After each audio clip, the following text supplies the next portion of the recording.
Hey everyone, good morning, or technically good afternoon, I guess, for some of us, or good evening. All right, this is my first YouTube live um, session, so welcome to everyone. Apologies, I'm a little frazzled by all the new technology. I think I've got everything right, so hopefully we have a great session. I'm just going to wait a minute here just to check on everyone here, see if we've got enough people on and audio and all those sort of wonderful things are working, and then we'll get into the presentation. All right, let me just see who we got online.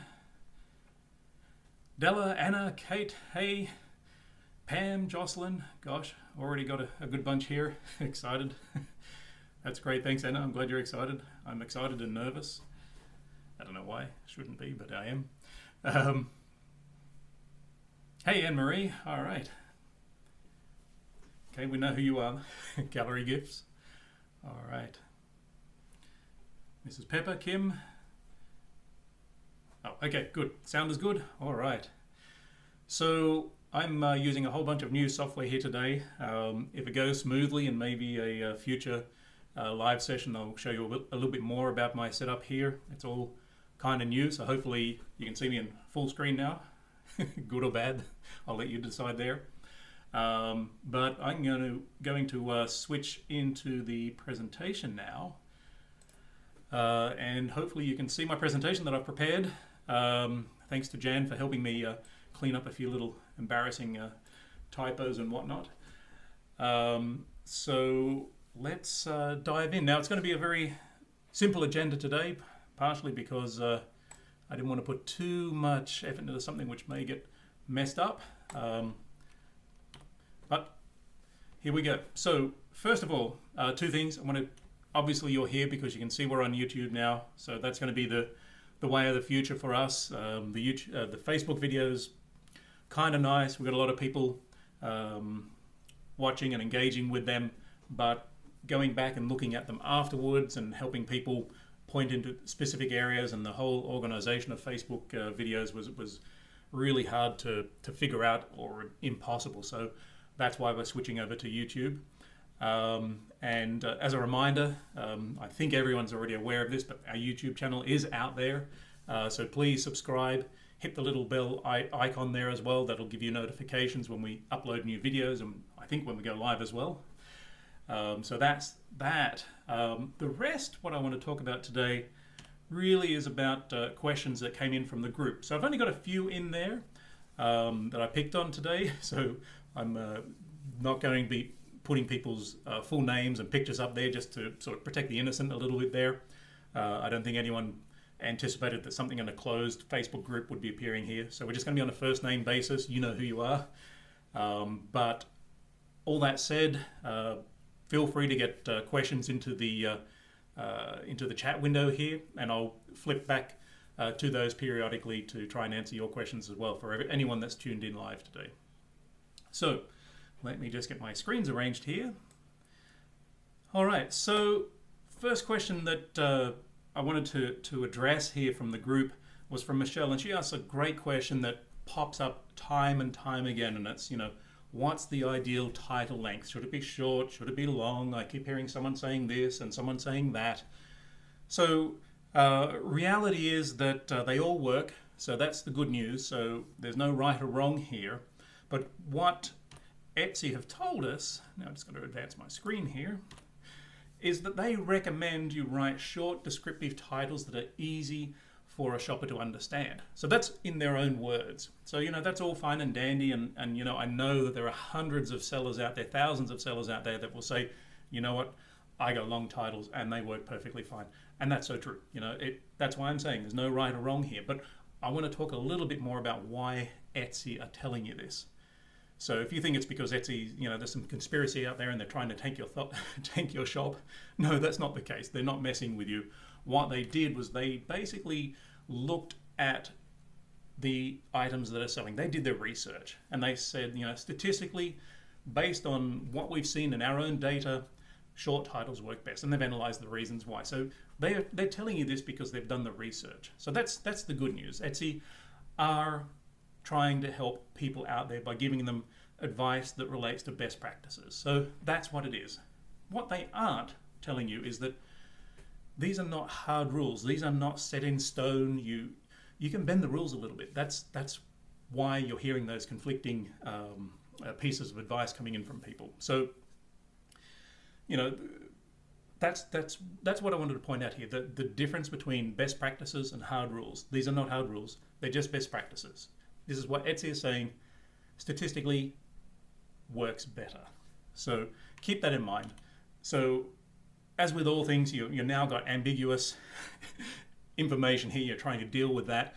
My recommendation would be, for the most part, stick to what Etsy advises us. You know, go into the ultimate guide to Etsy search, because that's your best source of information.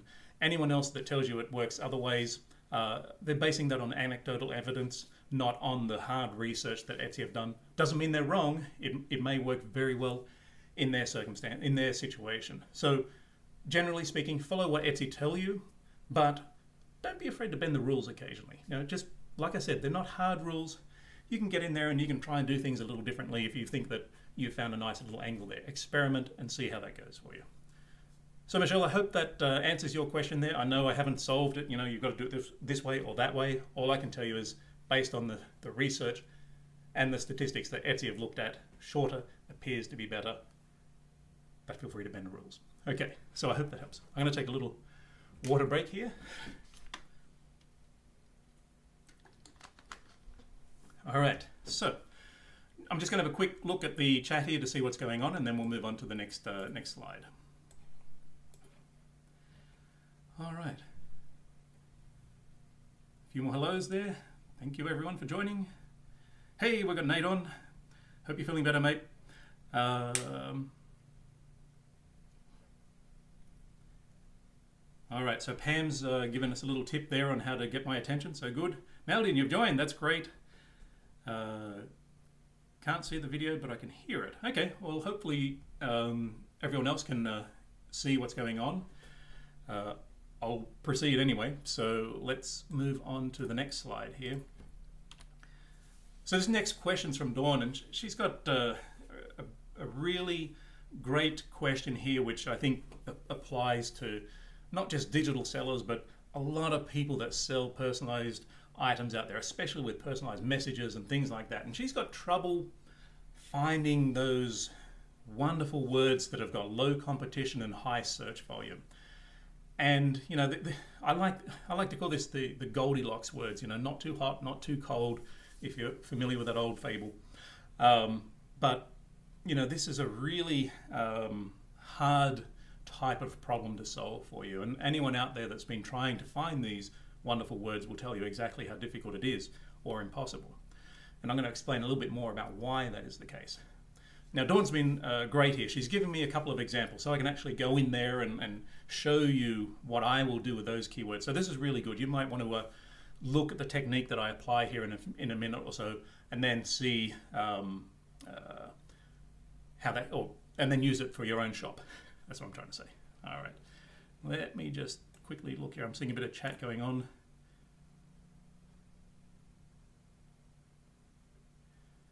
No, you can't see me.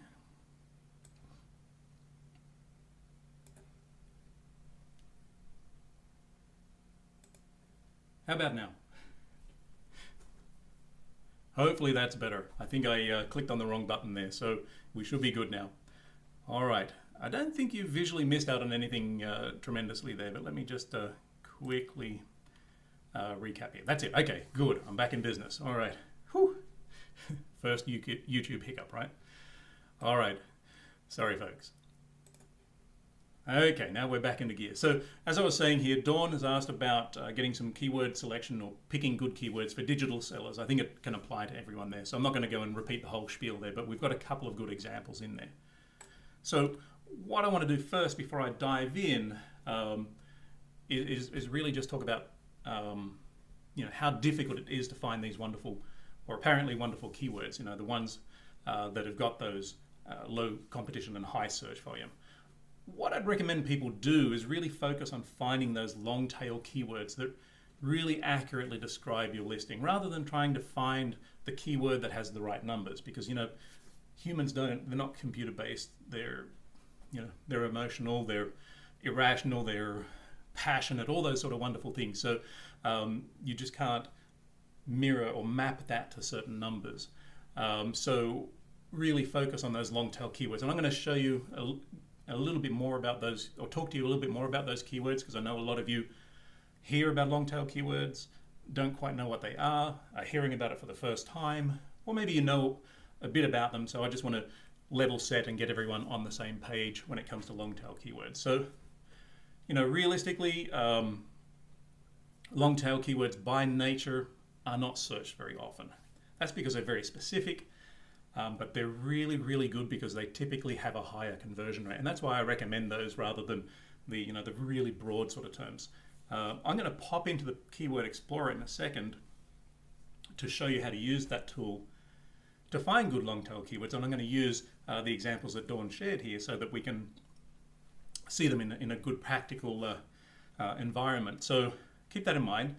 The other bit to keep in mind is that when you see low search volume on these, don't worry about that, because that's normal for a long tail keyword. You're really wanting to look at those words and go, does it look like this person is ready to buy? That's what you're really looking for. And are those keywords that are in there relevant to your listing? Because you want to really be precise rather than trying to game the system or something like that and find words that have the ideal numbers. So we're talking about relevancy and some sort of commercial intent or purchase intent that the buyer has. So let's see, I'm just going to advance here. Now, some of you may remember a little Dino the dinosaur here, which I used to talk about long tail keywords.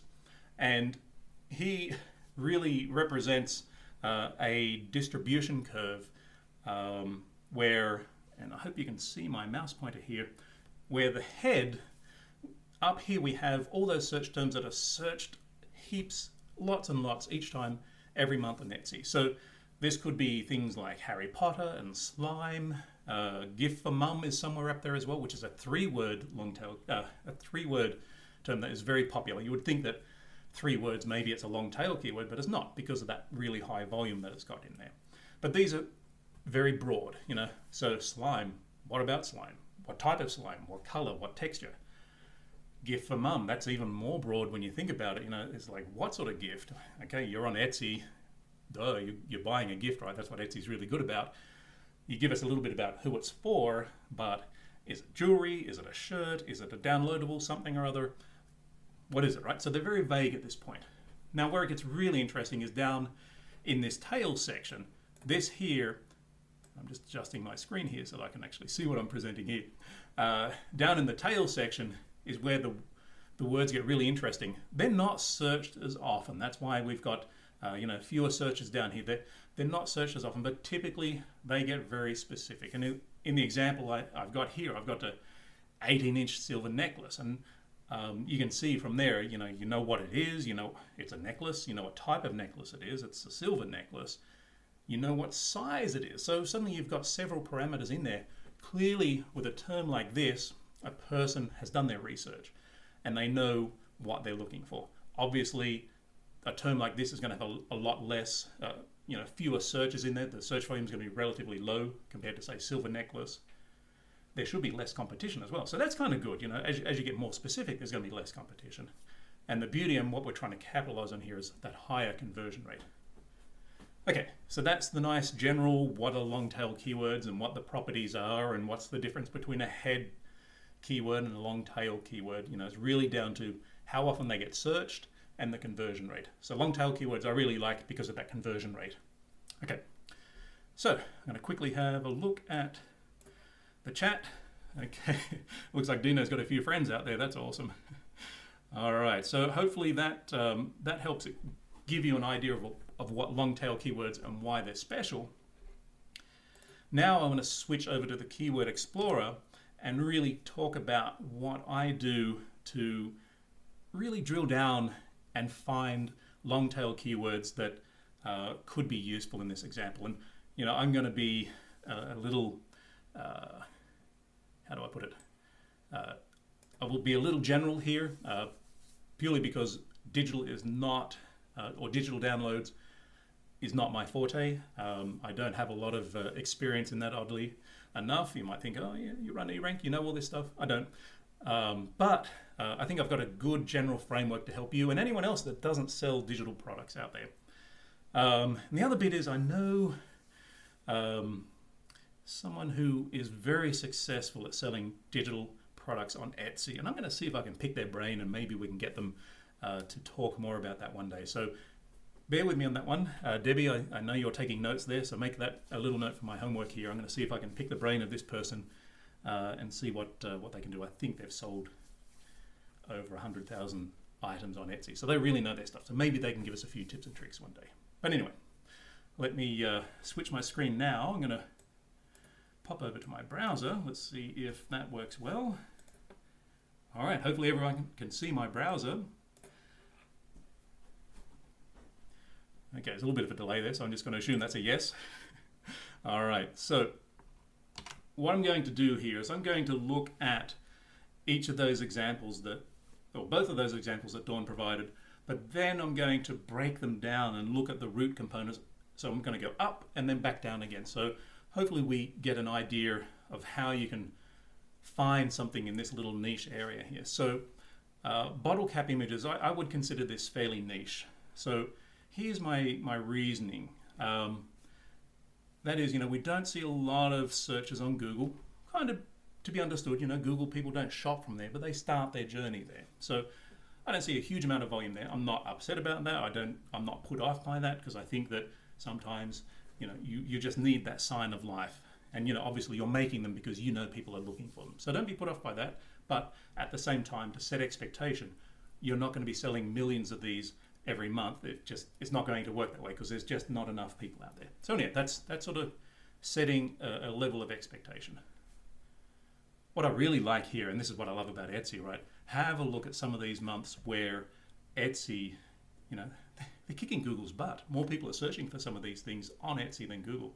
That tells me that Etsy as a business is starting to do really well.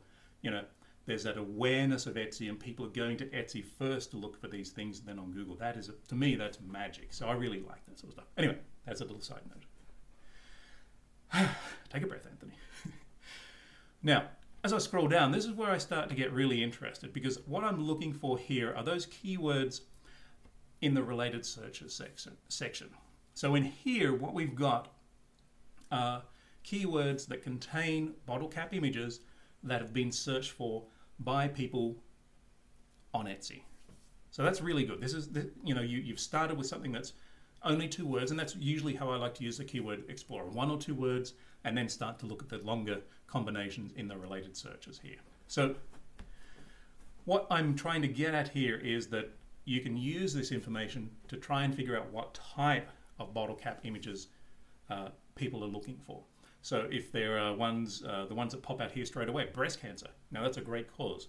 What do we got here? Leopard Santa bottle cap images. Okay, I got nothing on that one. But it looks like there was a period there where people were searching for that briefly on Etsy. So it could have been Etsy was promoting something, could have been Leopard Santa fan club were promoting these. I don't know. But there's some odd ones out there. Probably not so much value in that one.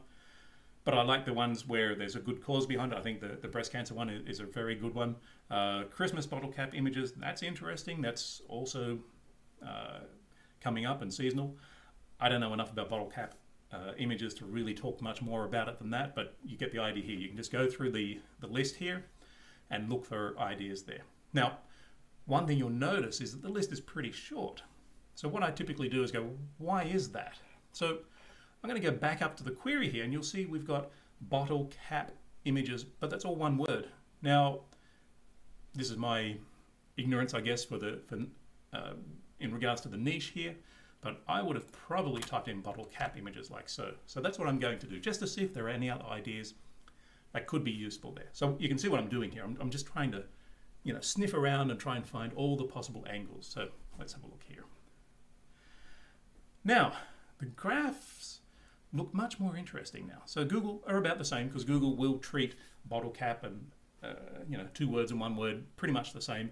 Etsy should as well, but what we report on is exactly what people are typing into the search box on Etsy. So you'll see that there's more periods here where there are searches 2,000 or more. So this is kind of good. This is telling me that there is some popularity around what are we looking, May to July last year. Not sure why that is at this stage, but also in the lead up to Christmas, so November and December. So it looks like it may be a neat little last minute gift for people, but there's definitely interest in November as well. So that's kind of good.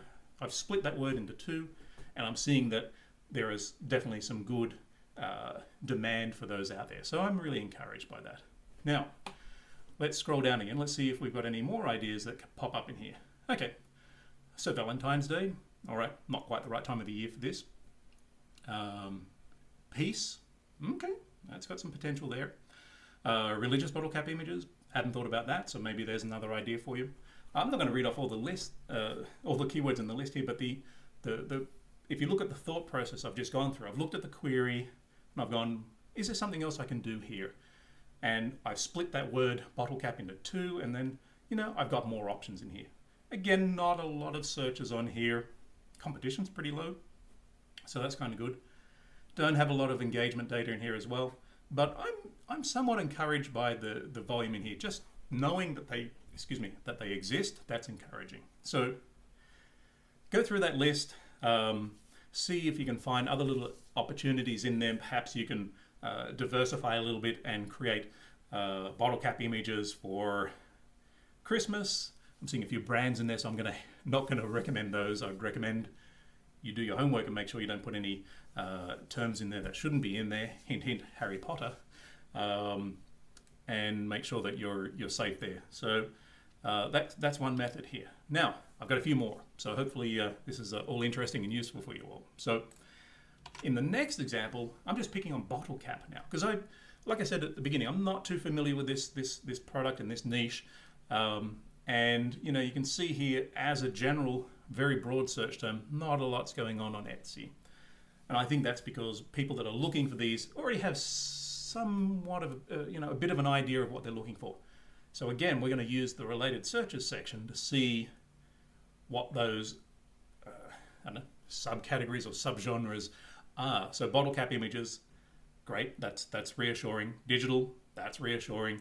And again, you can see some of the same suspects from the previous example. So that's what I wanted to show you there. Again, I'm going right back to the most broadest version I can find. So I'm splitting this query that Dawn provided into those root words to see if there are any other angles that I can take there.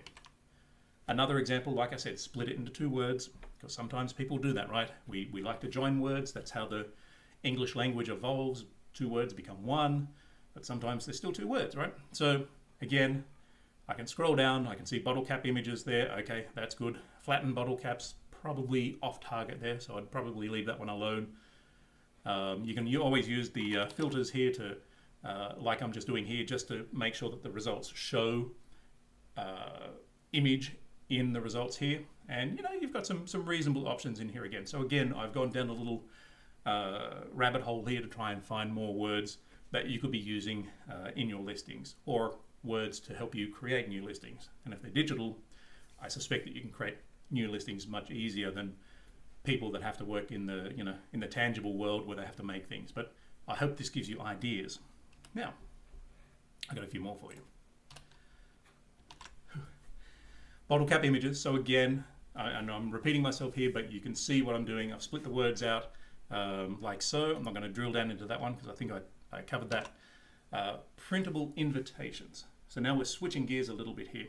So let's have a look at this. Now, we can see pretty healthy volume on Google. So that's really good to know that there's good general interest out there. I have a sneaking feeling that perhaps people aren't thinking enough about Etsy just because Google is a lot higher in this case, but maybe things are changing. Let's go down and have a look at the suggestions. So we don't have a lot of suggestions in here. So printable invitations, it looks like there's a Spanish version in there, and my Spanish is not very good, so I can't quite tell what that is. I suspect it's for a special birthday. And we've got mermaid printable invitations as well. So, a couple of little ideas, but not really enough to go on here. So let's take a different angle. Let's look at printable, printable what's, right? So if you're digital and they're printable and they're downloadable, what if we go right back to printable? What do we learn from this? So we can see wall art, planner stickers. What else have we got in here? Planner stickers. Okay, you can sort of see a repetition of things here, calendars and so forth. So again, if you're creating products that are super niche, here's one way to look at it and go, well, maybe I can diversify a little bit and pivot a little bit and create planner stickers or something like that. So if you're really done a great job or exhausted all ideas with bottle caps, you may want to look at it and go, well, can I get into other little areas as well? So this is why I'm using, this is the reason why I'm using the Keyword Explorer here is to take a different angle and say, what other printable products could people be interested in? Can I make these? And, is there a reasonable amount of search volume that tells me that it's a fairly healthy sort of niche or category? So that's what I'm looking at there. The next example, and this is, I think it's the last one I'm going to show. Yes, it is. Okay. In the next one, I'm going to invitations now. So I'm taking that other word and seeing what we've got in there. And again, we're seeing really good, healthy volume on Google. So that's nice.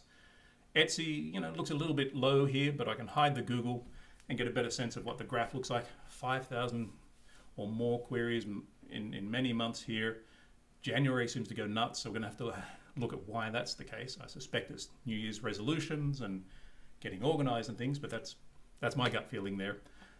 So you can sort of see some good general healthy volume. So what are the searches? What are people looking for? What types of invitations? You can see that in the related searches section. So again, wedding invitations. Oh, of course, right? So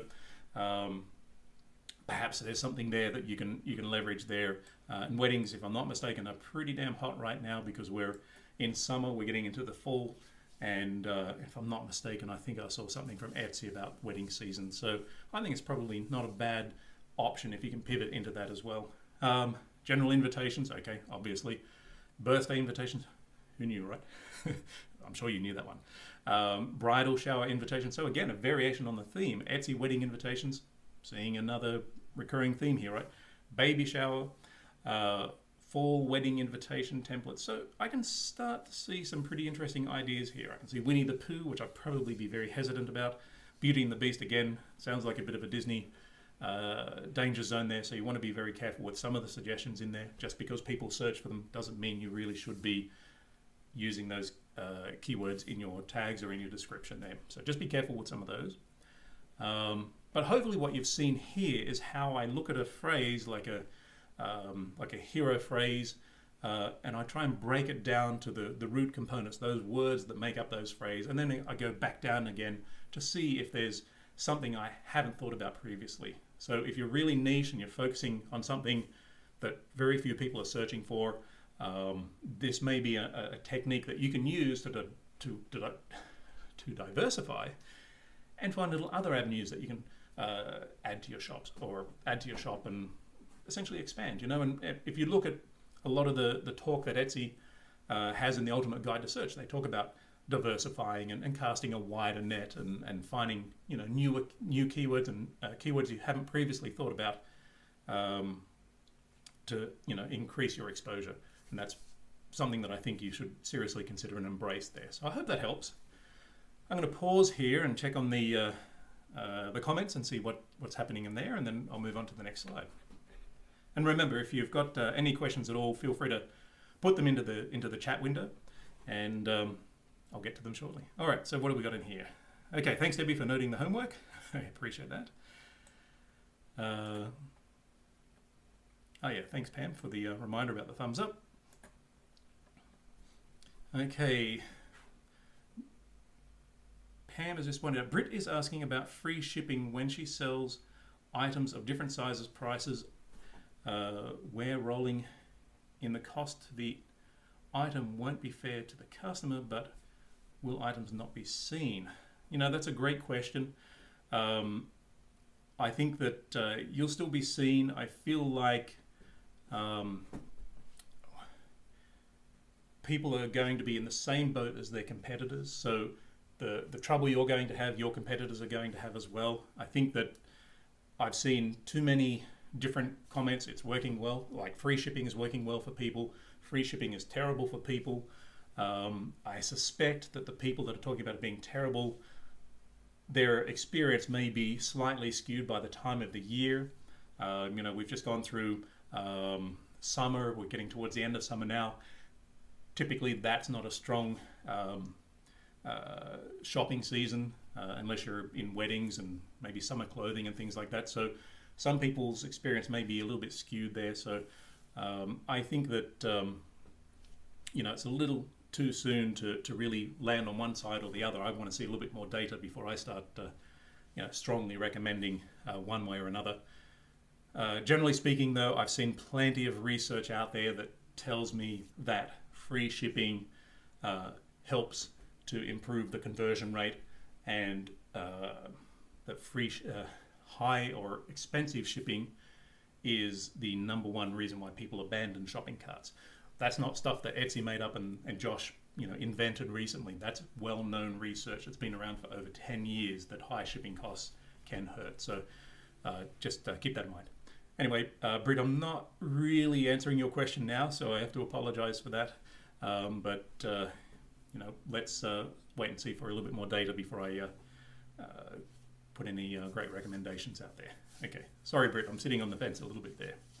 All right, so my chat window has stopped moving, so hopefully it's still alive and kicking. I'm just going to refresh it. Okay, looks like I'm still there. All right, so get those questions in. Tag at eRank, and hopefully it'll get through to me, and I can then answer your question. So I'm going to move on now. So the next question that popped in was Zika was asking, is it better to rank for keywords with competition 0 to 1,000, 1,000 to 10,000, 10,000 to 15,000, etc., right? So, I think very generally speaking, the less competition, the better, right? I mean, mathematically, the probability that you will rank high for a low competition word is just in your favor, right? But you've got to keep a couple of things in mind here. Firstly, the keywords really have to be relevant to your listing. So don't go and chase those. Ooh, I just realized I got to switch back my screen. Sorry, folks. There we go. That's better. So, just to quickly recap, Zika was asking, is it better to target low competition or more higher competition? So I said that generally it's a little bit better. Statistically, it's a bit better when you're targeting lower competition. But as a lot of people will know out there, that's not an easy thing to do. You've really, in my opinion, you've really got to focus on the relevancy of those keywords. Make sure that they're relevant to your listing. Just because there's low competition, if they're not relevant to your listing, then I think that's a lose-lose sort of scenario. So you don't really want to go down that path. Make sure they're relevant. And the competition just tells you, are you going to have to put up a bit of a fight to get there or not? And even then, I still think most Etsy sellers really struggle with SEO. So if you've done your homework and you've optimized your listing, you're probably going to be up on those first couple of hundred results anyway without trying too hard. Just because you're here, you're listening to tips and tricks, and you're trying to do your keyword research, you're learning about SEO. So I think you should back yourself a little bit there. Don't be too worried about low competition. The next thing I'll be looking at, and again, you'll notice I'm talking a little bit less about the numbers and more about the words here. I like to see if those words have some sort of purchase intent in there. So, like I said earlier with the, when I had Dino up on the screen there, when you've got...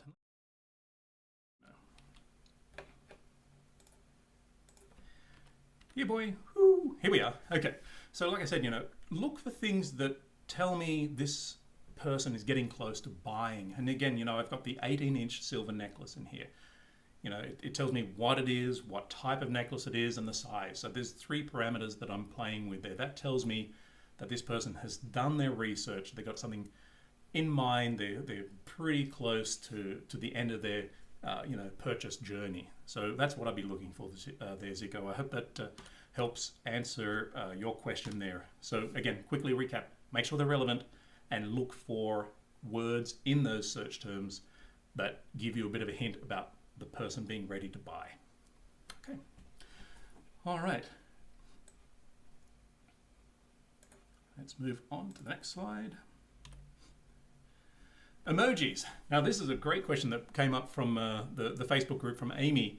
And she asked if it's a bad idea to be using emojis in descriptions. Does it mess with SEO? And, you know, I think if done right, it's not going to harm your SEO at all. You know, I think if anything, you know, putting them into your description could help improve readability or make it a little bit cute. But, you know, remember, no direct impact on your Etsy SEO. That's descriptions for you. Now, I've talked about, you know, doing it well, spacing it out. There were a couple of other comments from people in there about, you know, doing it in moderation. I think that's really good. On the flip side, if you start to do it in excess, it starts to look spammy and distracting, and that could turn people away. So be really careful about going over the top. Try and avoid putting too many emojis in there. You know, be gentle about it. Use it in a clever way. You don't want it to get to a point where there's so many emojis in there that people just go, oh, this is irritating, this is spam, and they stop buying your products, because that hurts your conversion rate, and we know that Etsy will look at favoring listings with higher conversion rates. So use it in moderation. That would be my recommendation for you there, Amy. Okay, so I'm at the end of the presentation, and we're about 36 minutes in, so get your comments into the chat window, because in a few minutes we'll be wrapping up otherwise. Okay, so I think Debbie's passed one on here from Della. You recommend also a few using broad keywords, so you might be seen during the customer's exploration phase, and then again as they refine. Yeah, I think that's perfectly fine. And now here's the thing, and I'm going to go back to Dino again one more time, because I think that he can articulate this a little better than I can. Now, what Della's trying to ask here is if, and I hope I've got this right, Della. Anyway, I'll try and paraphrase and answer it. So what I'm trying to say here is that if you've got a long tail phrase in here, 18-inch silver necklace, and you've got the keywords that people are typing in just as they're ready to buy, the magic about these long tail keywords is they already have those head keywords in there as well. So what that means is as they're exploring, your listings are going to get matched. So if people are starting with necklace, your listing's going to be somewhere in the million odd results for necklace, right? So that's good news, right? If you rank for that, great. I don't expect magic to happen there because I think it's way too broad, but you will be there. So there will be some sort of brand awareness. They may look at it and go, oh, that looks pretty good. I might favorite that and come back to it later on. So there's no harm with that. And that's the thing I love about long tail keywords. You will match for necklace. You will match for silver necklace. You will match for 18-inch necklace. You'll match for necklace silver 18-inch. All those sort of combinations. You know, the last one was a bit ridiculous, but you'll match for all of those. So there's a great chance that your listing will appear in those results, and hopefully people look at it, and even if they're early on in their discovery phase, hopefully they can favorite that, come back to it later on, compare it with a few other ones, and they'll love your listing and buy it. So that's what I love about long tail keywords. It's a bit like a win-win situation there. Okay. All right, I think we have got to the end of the questions, so that's great. Debbie or Pam, I can't see anything else that's popping up here, so I think we're good. So everyone, well, I'm going to wrap up there. I won't drag it out any longer, so thank you for watching. Hopefully it wasn't too clunky for the first YouTube live session, and we will be back here again next week, and I'll be all practiced and polished and hopefully much smoother presentation. Good, and Pam's telling me I'm all caught up, so that's great. All right, everyone, well, thanks for tuning in today, and we will see you next week. Okay.